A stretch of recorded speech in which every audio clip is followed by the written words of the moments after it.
Hey Cities Church, Pastor David here. Today we're in Romans chapter 13. A question that usually comes up in Romans 13 is, do I really have to obey the authorities?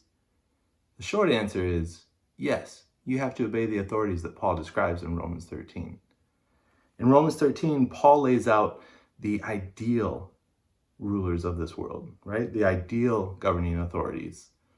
These are authorities who understand that they have their authority from God and that they will be accountable to Him. They are God's servants. They're there to serve the people, to do good. They are not a terror to good conduct, but to bad. But you're probably asking the question because you can think of governors and rulers and authorities who are a terror to good conduct. Doesn't Paul know that sometimes corrupt governments will terrorize good people for no reason other than selfish ambition? Of course, Paul knows that. He's been in prison himself for good conduct, right? And Paul preaches Christ crucified, the ultimate example of an innocent man being punished and terrorized by the authorities. So what do we do? Well, when the authorities are not like Paul describes, that doesn't automatically give us license to do whatever we see fit, right? Romans 13 lays out what the authorities ideally are supposed to do in the first half, and in the second half, what we're supposed to do. We're supposed to fulfill the law by loving one another. And we see this example in Jesus, right? That even though he was unjustly imprisoned, even though he was unjustly crucified, he was submissive to the authorities because he trusted God. He trusted the God who is above those authorities. And through that obedience, many were saved. And Paul follows that example when he's in jail in Philippians, right? There's an earthquake, the doors fly open, the chains fall off, the jailer is about to kill himself because he thinks everybody's run out, and Paul says, no, don't kill yourself, we're all still here. And through that, the Philippian jailer is saved. Now, do we have any room to hold the government accountable? To hold the rulers and authorities accountable for what they do? Well, I think we do. I think that's part of what Paul is doing in Romans 13.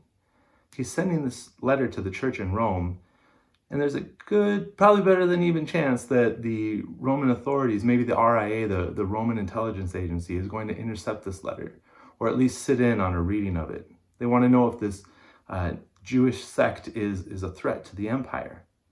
And Paul lays out here, hey, this is what you should be like. This is what you as rulers should be like. And there's even I like when you read it in that light, for rulers are not a terror to good conduct, but to bad. Would you have no fear of the one who is in authority? Then do what is good, and you will receive his approval, for he is God's servant for your good. But if you do wrong, be afraid, for he does not bear the sword in vain, for he is the servant of God, an avenger who carries out God's wrath on the wrongdoer. Now, if you're a ruler ruling unjustly, there's a part of that might begin to feel like, wait, are we still talking about the authorities? Or are we talking about God? So even in this letter, I think Paul is holding the rulers accountable. We also see that in Acts 16, in that same story in which the earthquake happened. The rulers want to get rid of Paul quietly. They want him just to be seen out the side door.